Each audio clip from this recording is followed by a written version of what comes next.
Shalom saudara, selamat pagi, selamat beribadah kembali pada hari ini. Mari kita sama-sama membuka Alkitab yang terambil di dalam kitab Yesaya pasal yang ke-40, Yesaya 40 ayat 1 sampai ayat 11. Yesaya 40 ayat 1 sampai ayat 11, demikian firman Tuhan. Keselamatan untuk bangsa yang di dalam pembuangan. Berita kelepasan. Ayat pertama. Hiburkanlah umatku. Demikian firman Allah. Tenangkanlah hati Yerusalem dan serukanlah kepadanya bahwa perhambaannya sudah berakhir. Bahwa kesalahannya telah diampuni, sebab ia telah menerima hukuman dari tangan Tuhan.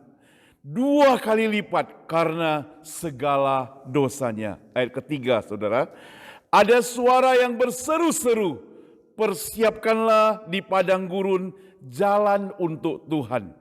Luruskanlah di padang belantara jalan raya bagi Allah kita. Setiap lembah harus ditutup dan setiap gunung bukit harus diratakan.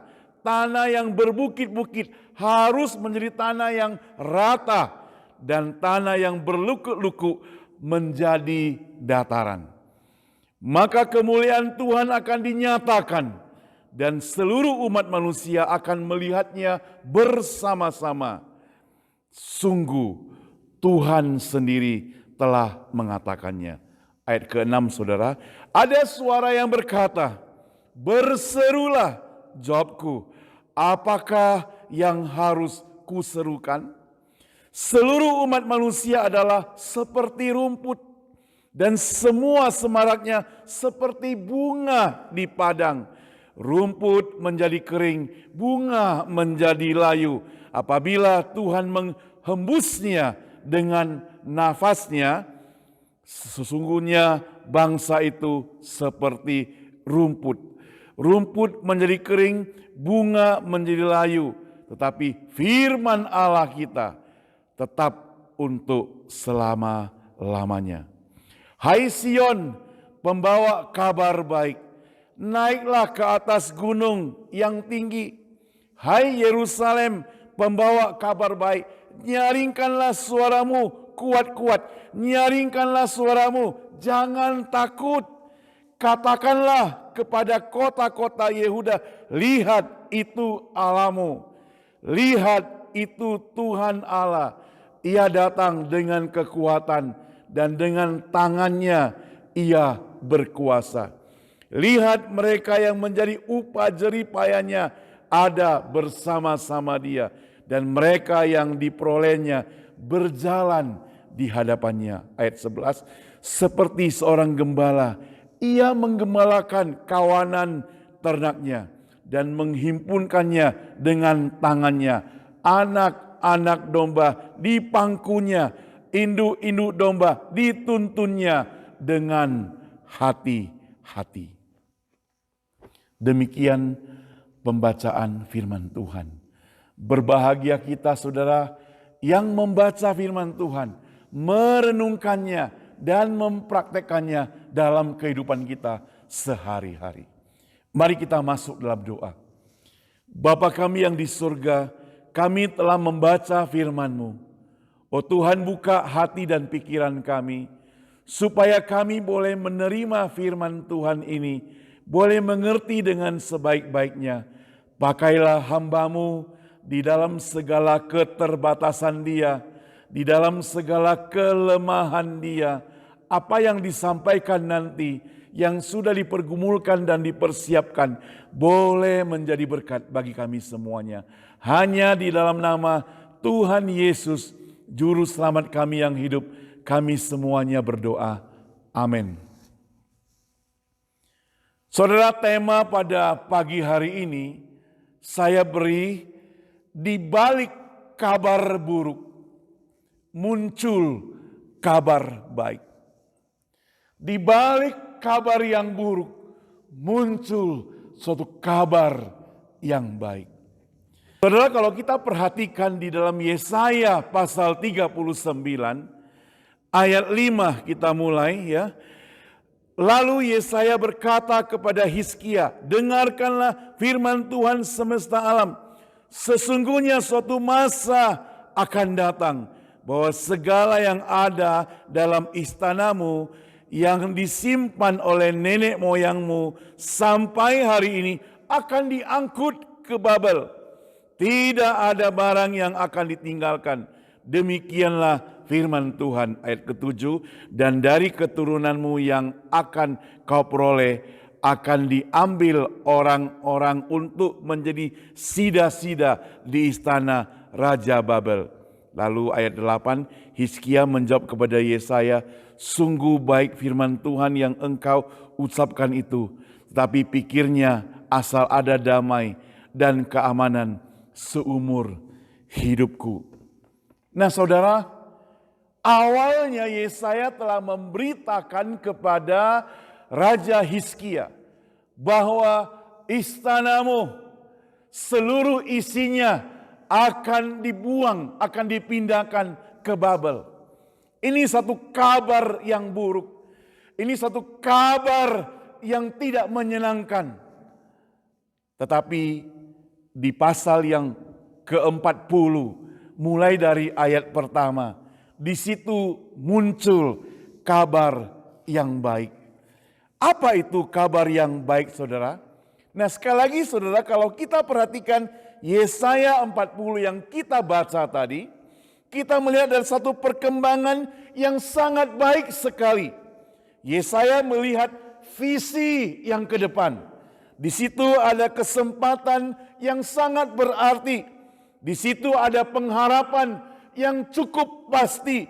Yesaya membayangkan 100 tahun ke depan setelah zaman pembuangan terjadi, maka di situ ada satu pengharapan, ada satu janji, ada satu penghiburan, ada satu yang boleh, ada satu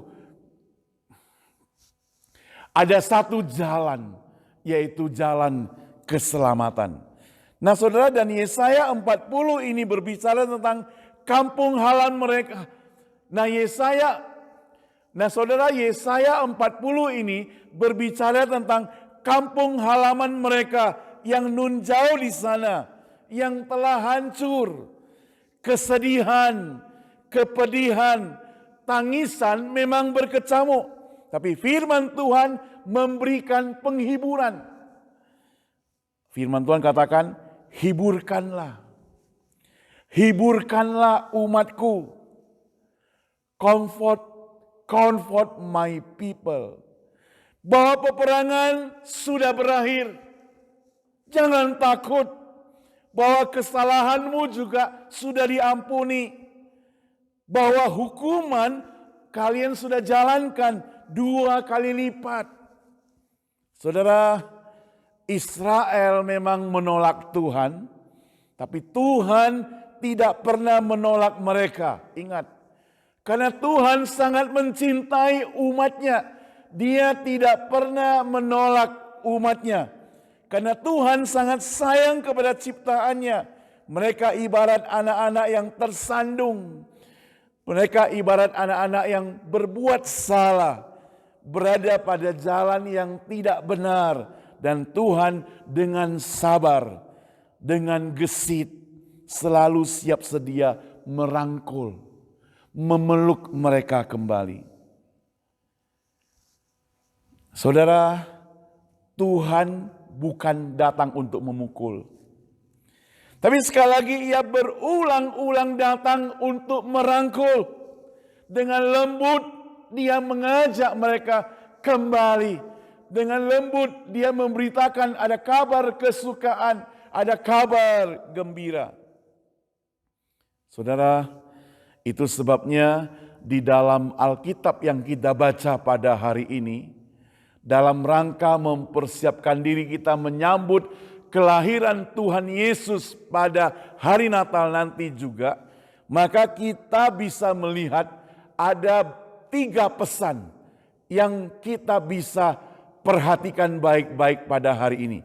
Itu yang pertama saudara adalah pesan pertama, ada seorang raja akan datang untuk apa? Untuk mengadakan pemulihan.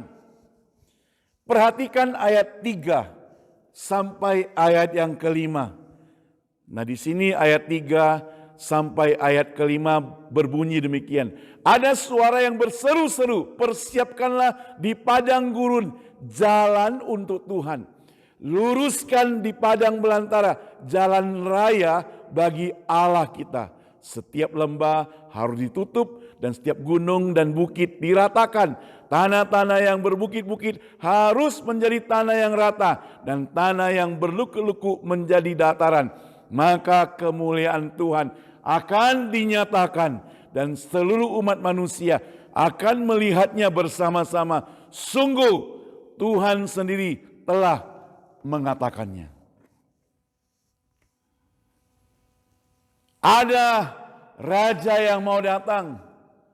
Persiapkan. Sungguh-sungguh persiapkan jalan. Saudara, saya masih ingat sekali waktu saya kecil, rumah saya itu di Medan, di daerah Polonia. Jadi kalau saudara yang pernah ke Medan, di situ ada airport Polonia, di pinggirnya ada sebuah desa yang disebut Desa Polonia dan saya kecil dan dibesarkan di sana. Nah saudara, waktu itu kita sering mendengar berita kalau misalnya ada pejabat-pejabat mau datang dari Jakarta berkunjung ke Medan, maka kita di kampung itu harus mempersiapkan diri.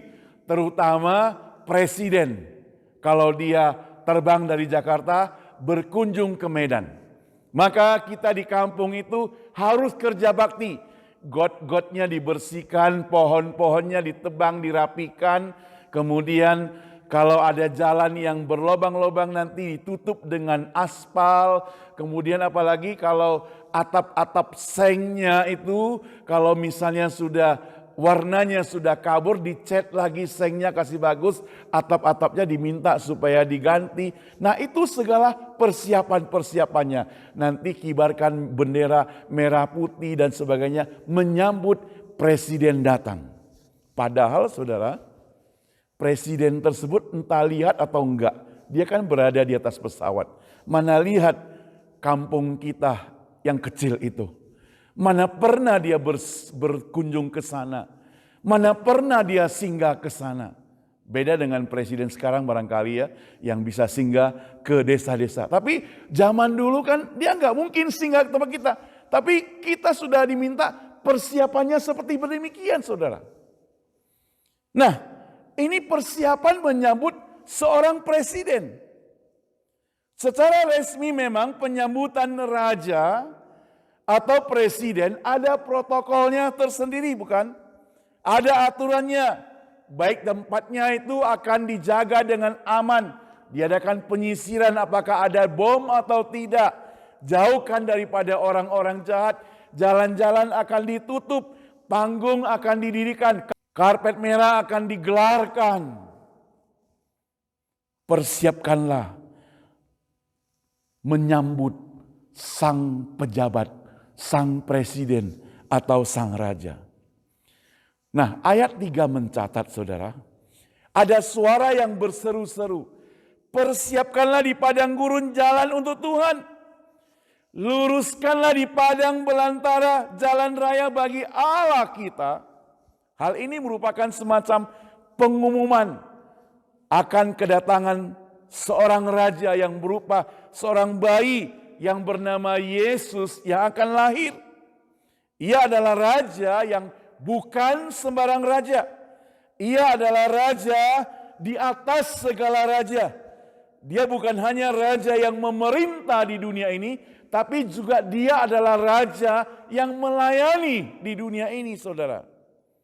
Nah, saudara, mari kita saksikan apa saja yang dilakukan oleh raja itu. Yang pertama, ayat 4 di sini mencatat bahwa setiap lembah harus ditutup dan setiap gunung-gunung dan bukit diratakan dan tanah yang berbukit-bukit harus menjadi tanah yang rata dan tanah yang bertekuk-lekuk menjadi dataran.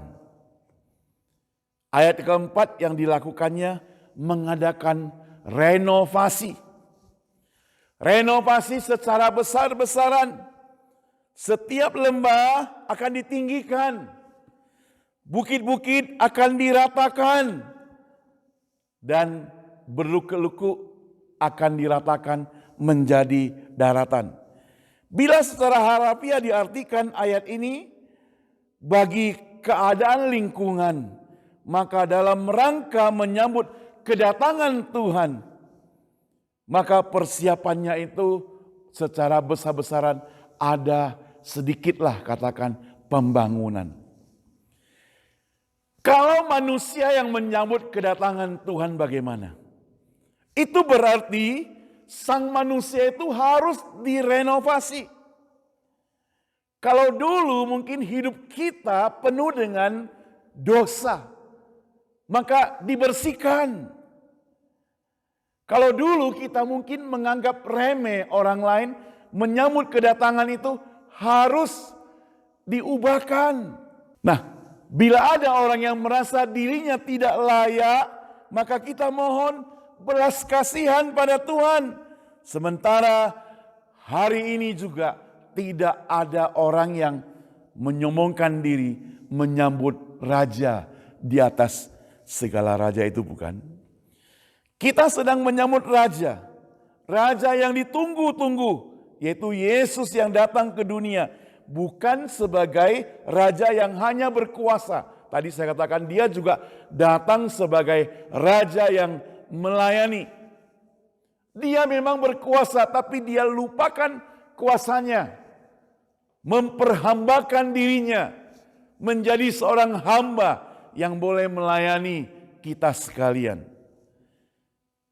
Saudara, kira-kira 2 atau 3 tahun yang lalu, Presiden Jokowi, Presiden Indonesia yang sampai hari ini masih berkuasa, dia berkunjung ke San Francisco.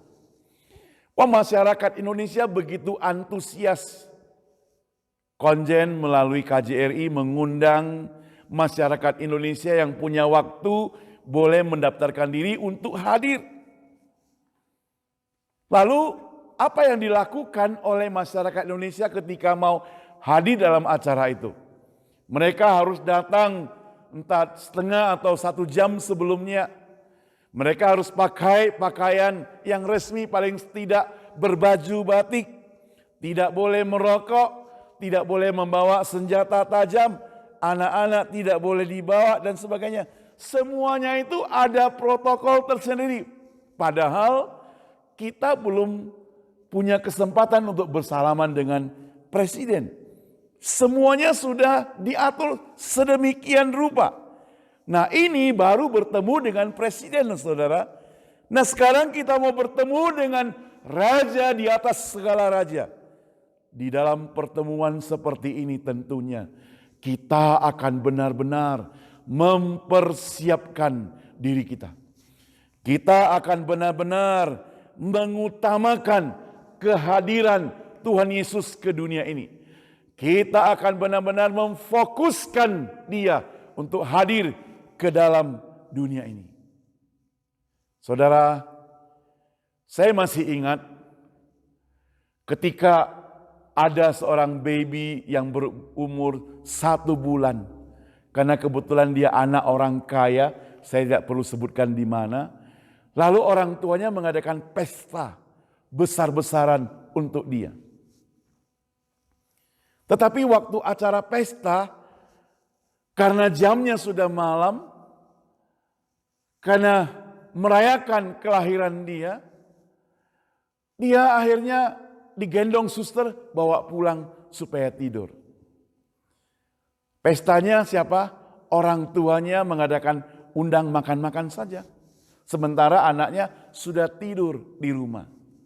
Padahal mereka sedang merayakan kelahiran anaknya. Nah, hari ini kita sedang merayakan penyambutan raja yang lahir itu, maka raja itu mesti hadir, paling sedikit hadir dalam hidup kita. Permisi tanya, kalau engkau sedang merayakan, menyambut Natal kali ini, persiapan-persiapan apa yang engkau mau persiapkan? Apakah Yesus juga engkau undang hadir dalam hidupmu? Saat ini apakah dia sudah hadir dalam hidupmu? Kalau belum, saudara, maka hari ini juga engkau akan mengundang dia hadir dalam hidupmu. Nah, yang kedua yang dilakukan adalah jikalau Yesus tidak lahir, hidup kita bakal terancam, saudara. Karena kita orang-orang yang berdosa sudah pasti akan menjalani hukuman. Tetapi dengan kelahiran Tuhan Yesus ke dunia ini, maka kemuliaan Tuhan dinyatakan, keselamatan disampaikan kepada kita, supaya kita menyaksikan kebesaran Tuhan, bahwa Dia adalah juru selamat kita, Dia merupakan pemberi pengharapan kepada kita. Yohanes 1 ayat 14 mencatat demikian. Firman itu telah menjadi manusia dan diam di antara kita. Dan kita telah melihat kemuliaannya, yaitu kemuliaan yang diberikan kepadanya sebagai anak tunggal satu-satunya, Bapa penuh kasih karunia dan kebenaran. Itu pesan yang pertama. Pesan yang pertama bahwa seorang raja, yaitu Yesus, datang mengadakan pemulihan. Pesan yang kedua, saudara. Pesan yang kedua dalam rangka menyambut kelahiran Dia adalah bahwa firman Tuhan tidak pernah gagal. Ayat 6 sampai ayat 8 mencatat demikian. Kita baca. Ayat 6 sampai 8. Saya langsung baca di bagian B. Dikatakan, seluruh umat manusia adalah seperti rumput, dan semua semaraknya seperti bunga di padang. Rumput-rumput menjadi kering, bunga menjadi layu, apabila Tuhan menghembusnya dengan nafasnya. Sesungguhnya lah bangsa itu seperti rumput. Rumput menjadi kering, bunga menjadi layu, tapi Tuhan Allah kita tetap untuk selama-lamanya. Jadi ayat 6 sampai 8 mencatat bahwa rumput itu akan bersifat sementara. Walaupun mungkin dia tumbuh dengan subur, tumbuh dengan indah, tumbuh dengan cantik, tapi terhitung waktu, berjalan dengan waktu, maka rumput itu akan menjadi layu, akan kering, akan busuk. Nah, rumput itu menjadi tidak berguna. Bahkan domba-domba, kambing-kambing pun tidak suka akan rumput yang sudah layu, yang warna coklat-coklatan itu. Jadi ayat ini mau katakan pada kita, jangan mengandalkan manusia. Karena manusia itu seperti rumput. Manusia tidak kekal. Sehebat-hebatnya manusia, tetap dia bersifat sementara. Kuasa, jabatan, kekayaan, kecantikan, semuanya akan berlalu. Harta kekayaan akan lenyap seiring dengan waktu, seiring dengan zaman, seiring dengan usia manusia. Nah, saudara, beberapa tahun yang lalu di dalam majalah Kristen, saya membaca James E. Baker, sekretaris negara Amerika Serikat pada tahun 1986, memberikan sebuah kesaksian yang menarik. Waktu itu ada sekelompok diplomat berkumpul untuk mengadakan makan pagi bersama di Washington. Salah satu di antara mereka bertanya tentang apa yang penting yang dapat dipelajari selama ia bertugas di Washington. Baker menjawab, kekuasaan yang sifatnya sementara. Pujian cepat berlalu. Kemudian dia melanjutkan dengan menceritakan satu pengalaman yang pernah dialami ketika suatu pagi beberapa tahun yang silam. Dia katakan saat itu dia masih menjabat sebagai kepala staf Gedung Putih. Tatkala sopirnya membelokkan mobil dinasnya ke arah gerbang barat laut, dia sempat melongok ke bawah ke arah Pennsylvania Avenue. Maka di sana terlihat ada seorang pria sedang asik berjalan mondar-mandir. Dia hanya sendiri berjalan. Nah, sebagai seorang mantan kepala administrasi, tentu menurut Baker dia sangat dikenal oleh orang-orang zaman itu. Namun karena dia sudah pensiun, jabatannya sudah tidak ada lagi, maka hari itu ketika dia pergi memancing ikan, tidak ada wartawan, tidak ada pengawal, tidak ada tanda penghargaan, tidak ada orang yang mengeluh-ngeluhkan dia, tidak ada orang yang menyambut dia, bahkan tidak ada orang yang kenal dia atau sudah pura-pura tidak kenal padanya. Ya, semuanya sudah tidak ada. Semuanya sudah berlalu. Dia sudah pensiun. Jabatannya sudah tidak ada lagi. Orang-orang sudah lupakan dia. Inilah manusia.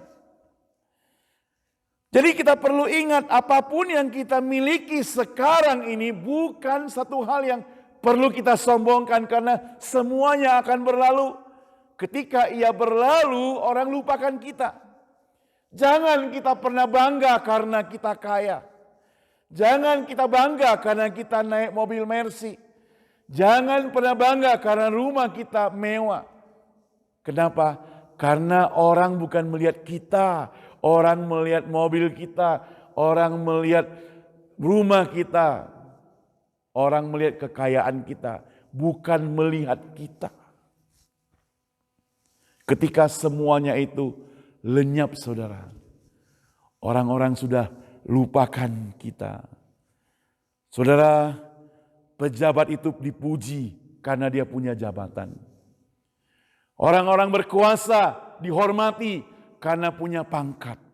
Tapi ketika mereka tidak punya pangkat lagi, mereka pun dilupakan. Karena sifat manusia itu maunya menguntungkan. Saya berkawan dengan dia karena dia punya pangkat. Mana tahu dia bisa menolong aku. Mana tahu dia bisa membantu aku. Mana tahu dia bisa membuat aku menjadi orang kaya juga. Nah saudara, semua orang punya sifat seperti demikian. Tapi ingat saudara, ingat bahwa semuanya itu sifatnya sementara. Hari ini Tuhan Yesus datang ke dunia ini menawarkan sesuatu yang sifatnya tidak sementara. Yang sifatnya permanen. Keamanan yang kita terima hari ini sifatnya sementara. Kesukacitaan juga sifatnya sementara. Seringkali kita melihat ada orang yang pagi tertawa terbahak-bahak, malam menangis terisak-isak. Pagi masih kaya raya, malam sudah bangkrut. Bisa terjadi demikian. Saudara, ini kehidupan manusia yang sementara. Jadi kita tidak bisa mengandalkan manusia. Yang bisa kita andalkan hanyalah Tuhan. Di firman Tuhan ayat yang ke-8 mencatat bahwa rumput menjadi kering. Tapi ingat, firman Tuhan akan tetap untuk selama-lamanya. Jadi kita bergantung kepada firman Tuhan. Kita bergantung kepada Tuhan. Tanpa Tuhan kita tidak ada apa-apanya. Yang ketiga, saudara, pesan yang ketiga, berita kedatangan Tuhan Yesus, berita kelahirannya untuk kita, untuk saya, untuk kamu, untuk semua orang. Coba kita lihat ayat 9 dan ayat 11. Tapi sebelumnya kita lihat dulu ayat kelima. Di situ mengatakan, dan kemuliaan Tuhan akan dinyatakan, dan semua manusia akan melihatnya bersama-sama. Karena Tuhan yang berfirman sendiri, bukan omongan orang, bukan omongan pendeta. Firman Tuhan yang berkata sendiri bahwa kemuliaan Tuhan dinyatakan buat kita semua. Ini bukan berita untuk orang Israel saja sebenarnya, saudara. Tapi berita ini untuk seluruh dunia. Yang artinya apa? Yang artinya dimanapun engkau berada, siapapun engkau, keturunan apapun engkau, berapapun kekayaan engkau, berapapun tingginya pengetahuan engkau, firman Tuhan ini berlaku bagi Anda semua. Jadi setiap orang perlu mendengarnya. Inilah kabar yang baik itu. Inilah kabar yang sukacita itu. Saudara, ayat-ayat terakhir menyimpulkan dengan berita yang sangat bagus. Nah, berita ini adalah untuk seluruh dunia, tapi juga berita khusus untuk Anda. Jadi pesan yang terakhir berbicara secara pribadi. Bukan hanya secara umum, tapi juga secara pribadi. Seseorang satu persatu. Bukan hanya orang Yerusalem, tapi juga orang Indonesia, orang China, orang Amerika. Semua boleh mendapatkan berita tersebut. Saudara, dia tidak ingin hanya menjadi kabar baik bagi dunia pada umumnya. Tapi Yesus lahir menjadi berita bagi seluruh dunia dan bagi pribadi kita. Jadi perhatikan baik-baik. Khususnya kata-kata di ayat 11. Bukan untuk dunia pada umumnya, tapi untuk setiap orang yang mendengarnya. Tuhan Allah bisa datang sebagai hakim yang penuh berkuasa. Sebaliknya dia juga bisa datang sebagai gembala yang penuh dengan lemah lembut. Dia datang hari ini bukan dengan kekuatan. Dia datang sebagai hamba mau melayani, berkorban untuk kita.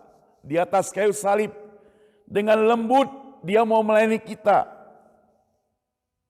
Saudara, kita ini diibaratkan sebagai domba. Domba itu binatang yang lemah, binatang yang bodoh, binatang yang selalu tersesat, binatang yang tidak punya kekuatan. Jadi perlu ada pendampingan. Kalau kita perhatikan sejarah binatang ini, dia sering jatuh ke lembah-lembah, ke jurang-jurang, sehingga gembalanya harus mengangkat dia naik. Dia sering tersesat. Inilah domba. Jadi manusia kita ini lemah. Kita gampang tersesat. Kita gampang terpengaruh, kita gampang tergoda. Lihat manusia pertama, Adam dan Hawa juga begitu gampang tergoda. Kita juga begitu gampang tergoda. Begitu kita buka pintu, godaan sudah datang. Ancaman sudah datang. Sekarang tidak perlu buka pintu. Karena sudah ada internet. Di dalam kamar kita, godaan pun bisa datang. Orang bisa berjudi hanya di dalam kamar. Tinggal pasang di internet judi online. Orang bisa lakukan apa saja hanya di dalam kamar. Hal-hal yang dilakukan yang tidak menyenangkan Tuhan, korupsi, juga bisa dilakukan dalam kamar. Semua bisa dilakukan. Sampai hal-hal yang amoral pun bisa dilakukan di dalam kamar sendirian, saudara. Karena saat ini adalah zaman internet. Apalagi di zaman pandemik seperti sekarang. Pandemi COVID-19. Rasanya selain ancaman-ancaman yang begitu banyak itu, maka ancaman COVID-19 menjadi bonus tambahan di tahun 2020 ini, bukan? Ini merupakan kabar buruk. Sebentar-sebentar lockdown, sebentar-sebentar tutup semua kantor-kantor, sebentar-sebentar ada jam malam tidak boleh keluar, sebentar-sebentar diperketat. Bahkan sampai hari ini sebagian negara masih belum terbuka. Bahkan sampai hari ini COVID-19 masih berkecamuk di beberapa negara dan beberapa daerah. Nah, saudara yang saya kasihi Tuhan, ini berita COVID-19 belum selesai. Kalau kita yang tinggal di Amerika, ditambah lagi dengan perdebatan hasil pemilihan presiden. Waduh, banyak berita masuk. Jadi di zaman internet, kita di rumah dengan WhatsApp, dengan email, dengan Facebook, dengan YouTube, dengan Instagram, Twitter, dan segala-galanya yang ada daripada kita. Banyak muncul berita-berita bermacam-macam. Kita bisa pusing, saudara. Kalau kita terbuai dengan segala permasalahan itu, saudara, kita bisa stuck, tidak maju-maju. Kita bisa stres. Kita perlu mencari satu berita yang penuh dengan pengharapan itu. Yang hari ini saya mau sampaikan kepada Anda. Semua yang kita dengar tadi merupakan berita yang membuat kita patah semangat. Tapi ada satu berita, izinkanlah saya memberitahukan kepada Anda. Bahwa kabar baik itu adalah kabar baik yang diucapkan oleh Tuhan Allah sendiri. Bahwa ada seorang raja yang telah datang untuk memulihkan kita, dan janjinya merupakan janji kedamaian yang pasti, bukan janji yang bohong, bukan janji yang palsu. Dia akan melindungi kita, dia akan memelihara kita, bahkan dia memberikan jalan keselamatan untuk kita.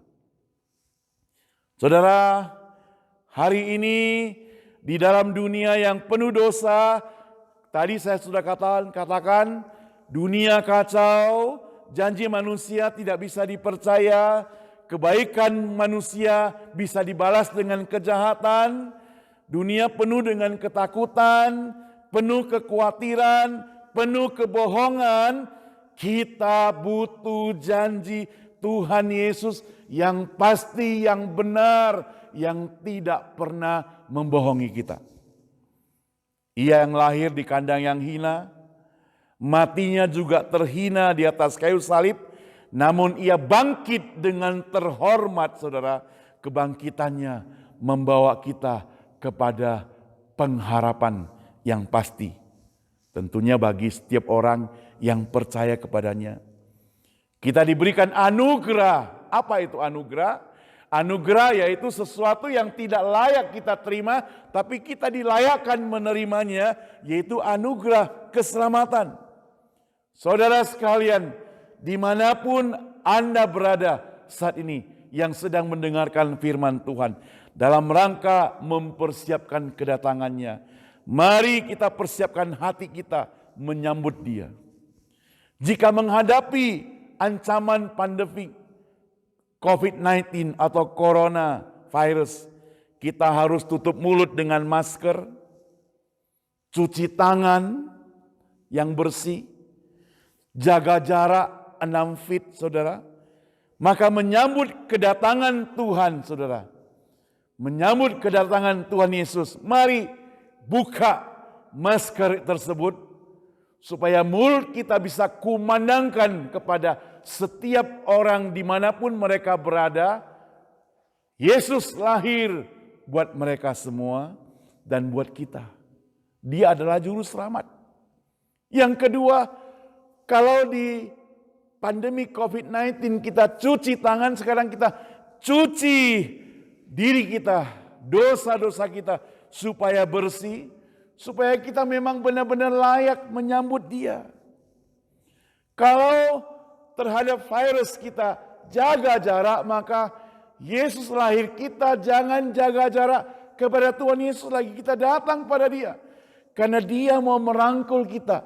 Dia mau memeluk kita. Dia mau katakan, kalian ini, engkau yang semestinya dihukum, masuk kepada kebinasaan, aku datang memberikan keselamatan untukmu. Sambutlah. Mari kita sambut Yesus. Sambut kedatangannya. Maka ada satu lagu yang dalam puji-pujian itu berjudul, apa kau merasa tanggungan sangat berat? Apa kau merasa tanggungan sangat berat? Ketika engkau merasa segala tanggunganmu yang sangat berat. Masa mendatangmu engkau pikir sudah tidak punya pengharapan lagi. Yesus mau datang kepada Anda. Sambutlah Yesus. Sekarang juga. Sambutlah Dia. Sekarang juga. Terima Dia. Karena Dia satu-satunya juru selamat engkau. Mari kita berdoa. Bapa di surga, dunia yang kacau, dunia yang penuh huru-hara, membuat kami hampir putus asa. Tapi Tuhan, puji Tuhan, Engkau lahir ke dunia ini, memberikan pengharapan yang pasti kepada kami, Tuhan. Kami bersyukur kepadamu, Tuhan.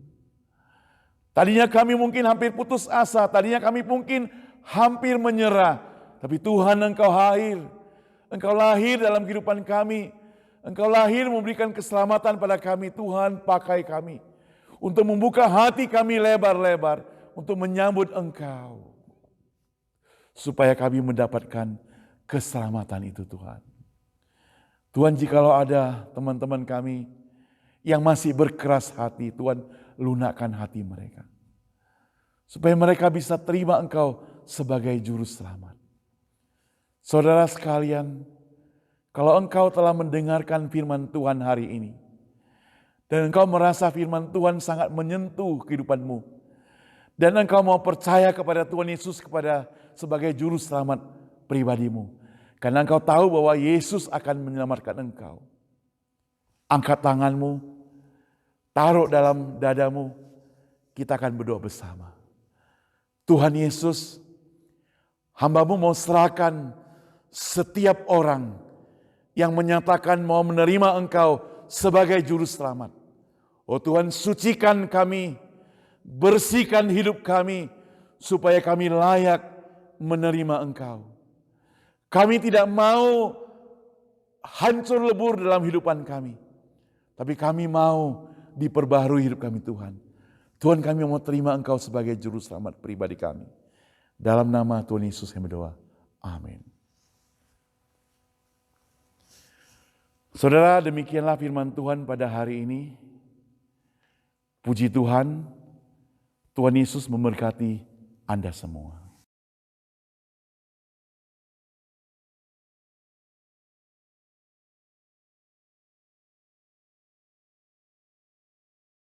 Jemaat yang mengasihi dan dikasihi Tuhan, terimalah berkat Tuhan. Kasih dari Allah Bapa, anugerah dan keselamatan dari Yesus Kristus, pertolongan dan penghiburan dari Roh Kudus menyertai seluruh kehidupan kita, menyertai pekerjaan kita, menyertai kesehatan kita, menyertai keluarga kita, menyertai kerohanian kita, menyertai segenap kehidupan kita hari ini, besok, dan sampai Tuhan Yesus datang kembali. Amin. Anda telah mengikuti kebaktian pada hari ini. Berikutnya ada beberapa hal yang mau saya sampaikan. Yang pertama, Sabtu depan, yaitu tanggal 12 Desember, tepatnya jam 5 sampai jam 7 malam, Konjen Republik Indonesia San Francisco bekerja sama dengan FKGI, kita akan menyelenggarakan kebaktian Natal bersama untuk jemaat Tuhan yang ada di Bay Area, San Francisco, dan juga Seattle.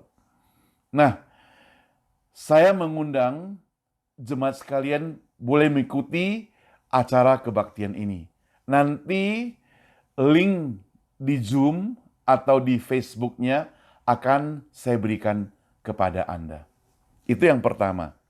Yang kedua, tolong dicatat, tanggal 19 Desember, tepatnya jam 7.30 malam, kita akan mengikuti kebaktian gabungan Christmas Sing bersama dengan Cornerstone Pusat. Saya juga harap semuanya bisa mengikuti acara ini. Kebaktian Natal di gereja kita akan diselenggarakan pada tanggal 20 hari Minggu, 20 Desember jam 11 pagi. Demikian juga perayaan Natal pada hari H-nya tanggal 25 Desember jam 7.30 malam. Secara virtual kami akan menyelenggarakan kebaktian Natal. Jadi inilah serangkaian acara. Terima kasih, Tuhan memberkati kita semua.